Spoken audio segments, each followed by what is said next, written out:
प्रणाम। कैसे हैं आप सब। तो आज बहुत ही बढ़िया एक नाश्ता बनाने जा रहे हैं, टी टाइम स्नैक कह सकते हो इसको। तो हमारे यहाँ इसको सलोनी कहते हैं। तो आज हम सलोनी बना रहे हैं। कई लोग इसको नमक पारे और निमकी भी कहते हैं, पर जहाँ तक हमें समझ है, हमारी समझ से निमकी और सलोनी में थोड़ा सा फ़र्क होता है। वो भी हम बताएंगे आगे किस तरह से। तो सलोनी भी खाने में बहुत अच्छी लगती है और बनाने में भी बहुत आसान है और बनती भी जल्दी है, बहुत टाइम नहीं लगता है इसको बनाने में। तो चलिए देखते हैं कि इसको कैसे बनाते हैं। तो इसके लिए हमने मैदा लिया है। ट्रेडिशनली इसको मैदे से ही बनाया जाता है, तो उसी तरह से आज हम बनाएंगे। तो ये आधा किलो मैदा है, मतलब 500 ग्राम्स मैदा लिया है हमने।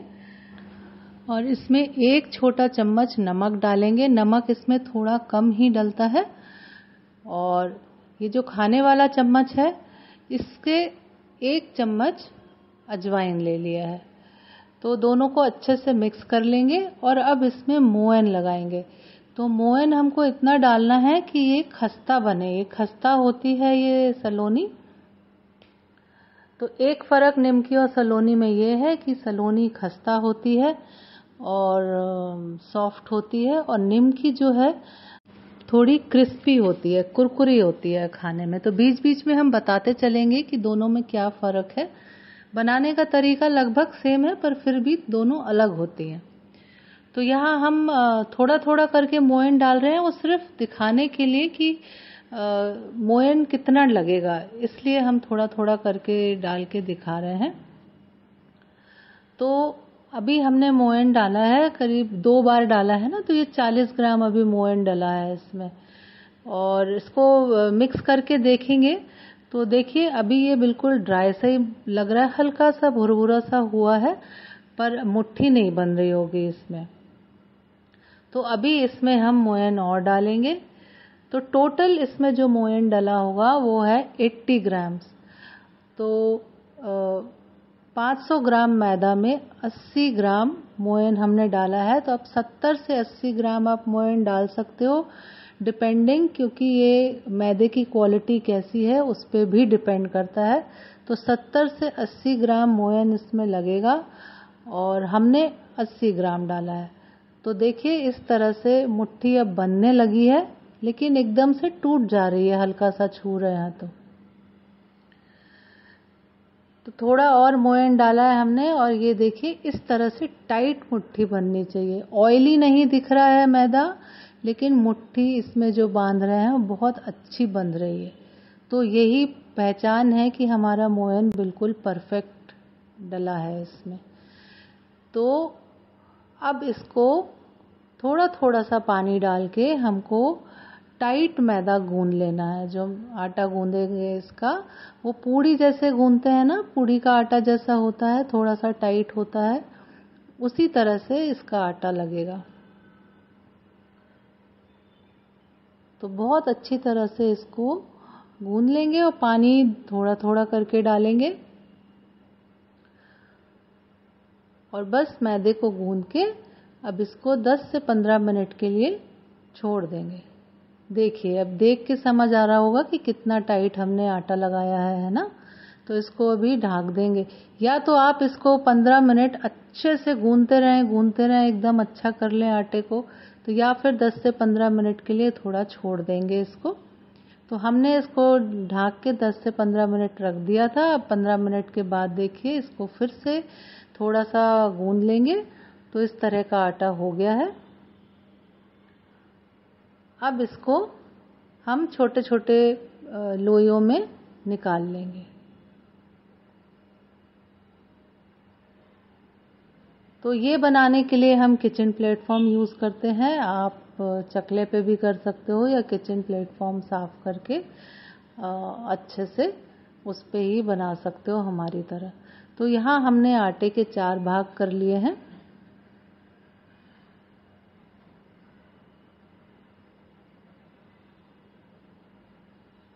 अब एक एक लोई लेके ना इसको हमने बेलना है।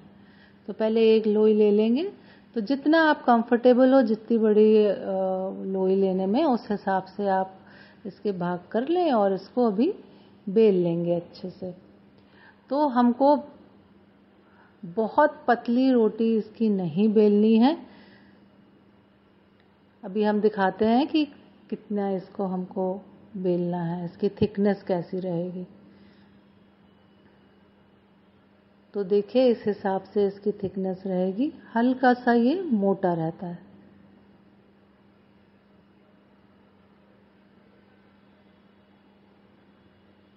तो अब इसको इस तरह से कट कर लेंगे। तो अब ये जो दूसरा फ़र्क है निमकी और सलोनी में, ये है कि निमकी थोड़ी सी पतली बेली जाती है, उसकी रोटी पतले पतले कट्स किए जाते हैं उसके, पर जो सलोनी है वो थोड़ा सा थिक रोटी बेल के उसको काटा जाता है। तो जब इसको तलते हैं तो वो थोड़ी और फूल जाती है।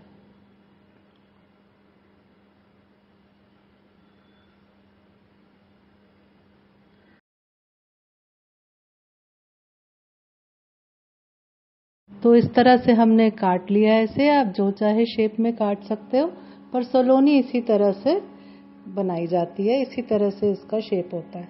तो अब ये जो कट गई है ये आसानी से निकल आएगा। इसको अब निकाल के प्लेट में रख लेते हैं और दूसरी रोटी भी बेल के उसको भी कट करके तैयार कर लेंगे। एक और बेल के बताते हैं आपको कि इसको आटे को, लोई को अच्छे से बना के अब इसकी एक थिक रोटी हम बेलेंगे।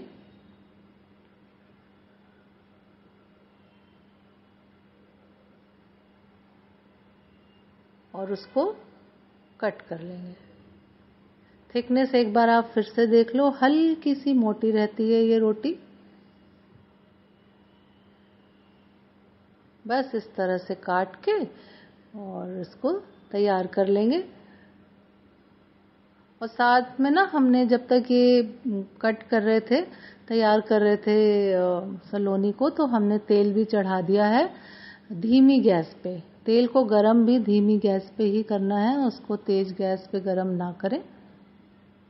तो जब तक ये सब तैयार होता है ना बेल के और काट के, उतनी देर में तेल आराम से गरम हो जाता है।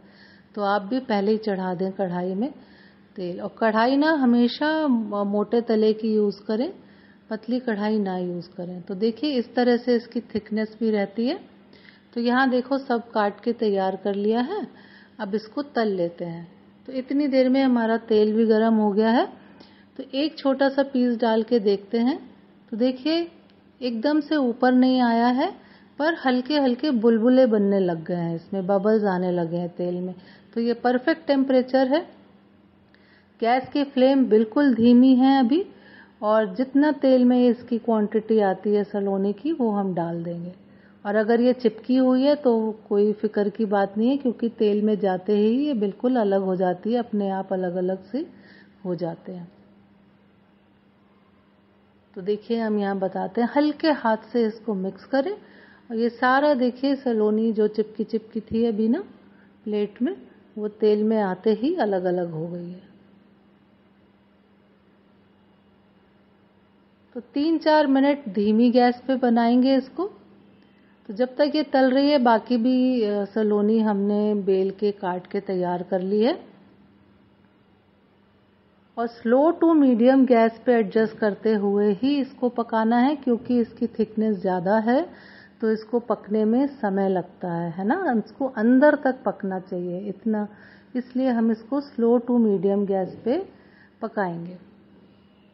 तो 3-4 मिनट धीमी गैस करने के बाद गैस की फ्लेम हम मीडियम कर देंगे, ताकि ये अच्छे से सिकने लगे। बिल्कुल धीमी गैस पे पूरी पकाओगे ना तो ये तेल पी जाएगी, इसलिए स्लो टू मीडियम गैस पे एडजस्ट करते हुए ही इसको पकाना है। और मीडियम गैस पे जब ये पकने लगेगी, तो आप इसको जब इस तरह से कड़छी में उठा के देखेंगे तो आपको समझ आ जाएगा कि ये फर्म होने लगी है, हल्की हल्की सिकने लगी है। इसका जब हल्का हल्का सा कलर भी चेंज हो गया है। तो इसी स्टेज पे अब हम गैस की फ्लेम अब तेज कर देंगे और इसका कलर चेंज होने तक, बिल्कुल लाइट ब्राउन आने तक इसको हम पका लेंगे। और जब गैस की फ्लेम हाई करेंगे तो चलाते रहना है ताकि ये इक्वली सिके और सब तरफ से कलर एक सा आए इसको। अगर आप छोड़ दोगे तो ये एक तरफ से डार्क हो जाएगी और एक तरफ से इसका कलर नहीं आएगा, इसलिए इसको चलाते ज़रूर रहें। और इसको बहुत लाल नहीं करना होता है कि बहुत डार्क कलर ले आए हैं, क्योंकि इसको जब हम तेल से निकाल के प्लेट में रखेंगे ना तो भी इसकी कुकिंग चालू रहती है, ये एक और कलर पकड़ लेती है। इसलिए बस इतना कलर परफेक्ट है, इसको अब हम निकाल लेंगे। तो अभी गैस की फ्लेम हमने वापस धीमी कर दी है, बिल्कुल धीमी कर दें ताकि तेल का टेम्परेचर लो होने लग जाए और ये सलोनी को हम जल्दी से निकाल लेंगे एक प्लेट में। और देखिए कितनी बढ़िया, इसकी आवाज़ से आपको समझ आ रहा होगा कि कितनी अच्छी ये बनके तैयार हुई है। अब अगर तेल का टेम्परेचर काफ़ी हाई है आपका तो उसको 5 मिनट गैस धीमी करके रहने दें ताकि तेल थोड़ा सा ठंडा हो जाए, जितना हमको सलोनी का अगला बैच तलने के लिए नॉर्मल टेम्परेचर चाहिए ना उतना आ जाए। उसके बाद हम बाकी की सलोनी को भी इसी तरह से तल लेंगे।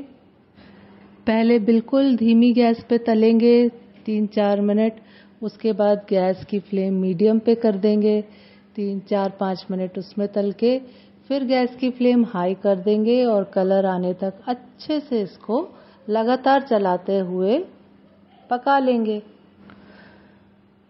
तो एक बैच तलने में 10 से 12 मिनट लग जाते हैं। तो अपने हिसाब से देखते हुए अपनी समझदारी से इसको तल लेंगे कि अंदर तक पकनी चाहिए, क्योंकि इसकी थिकनेस थोड़ी ज़्यादा होती है, इस बात का ध्यान रखना है। तो देखिए सेकंड बैच भी तल के तैयार हो गया है, बस हल्का सा इसमें और कलर गोल्डन सा कलर आ जाएगा तो हम इसको निकाल लेंगे। ये ज़रूर ध्यान रखें कि इसको बहुत डार्क कलर नहीं करना है, क्योंकि ये जब बाहर निकलेगी तो ये अपना कलर और पकड़ लेती है। तो पहले ही हम इसको डार्क कलर करके निकालेंगे ना तो ये रखे रखे और ज़्यादा डार्क हो जाएगी, जो अच्छा नहीं लगता है इसमें। तो देखिए इसको हमने किस कलर में निकाला है, पहले वाले को पहला बैच देखिए रखे रखे डार्क हो गया है, तो उसी तरह से सेकंड बैच भी हो जाएगा। अब ये लास्ट बैच है, इसको भी तल लेंगे। अभी गैस की फ्लेम धीमी करी है। अभी देखिए इनको बार बार उसी तेल में तल रहे हैं ना, तो इसमें इस तरह से झाग आने लगता है। तो कोई ऐसी खराब बात नहीं है कि खराब हो जाएगी ये, क्योंकि बार बार उसी तेल में तल रहे हैं इसलिए ये ऐसे हो रहा है। पर जैसे जैसे ये सिकती जाएगी ना तो ये तेल देखिए इसके बबल्स कम हो गए हैं। हमने उतने ही तेल में तला है जितना शुरू में डाला था। अगर इस तरह से बबल्स आपको ये इसमें आते हैं और आपको लगता है कि अच्छा नहीं लग रहा है आपको, तो आप या तो तेल की क्वांटिटी और बढ़ा दो, और नहीं तो वैसे इतने तेल में तलने में कोई बात नहीं है, अपने आप इसके बबल्स कम हो जाते हैं। जैसा कि आप देख पा रहे होंगे कि जैसे जैसे ये सिक रही है इसके बबल्स कम हो गए हैं, क्योंकि जब शुरू में डालते हैं ना कच्ची से सलोनी तेल में तो वो भारी होती है तो नीचे बैठ जाती है, और मोयन भी उसमें काफ़ी डला रहता है, उसकी वजह से ऐसा हो जाता है। और जैसे जैसे ये सिक के हल्की होएगी ये ऊपर आती जाएगी और जो ये झाग है ना तेल में बनती है वो कम हो जाएगी। तो देखिए ये भी थर्ड बैच भी हमारा बन के तैयार हो गया है और बहुत ही अच्छी बनती है ये। आप ज़रूर इसको ट्राई करना, खाने में भी बहुत अच्छी लगती है। तो देखिए सब बनके इतने बढ़िया से तैयार हो गए हैं। कलर भी आप देख सकते हो कितना अच्छा है इसका, और आवाज़ से भी समझ आ रहा होगा कि कितनी बढ़िया अच्छी बनी है। और ये देखिए जो हम दिखाना चाह रहे हैं कि इसकी थिकनेस की वजह से इसमें इस तरह से लेयर्स आती हैं। निमकी में ये चीज़ नहीं होती है, सलोनी इस तरह से लेयर्स में दिखती है अंदर से। ये देखिए जब आप इसको तोड़ेंगे ना देखिए, और ऐसा नहीं है कि एक दो पीसेस में ही आई है, हर सलोनी का एक एक पीस, एक एक सलोनी इस तरह से लेयर वाली बनी है, बहुत ही अच्छी, बहुत ही टेस्टी।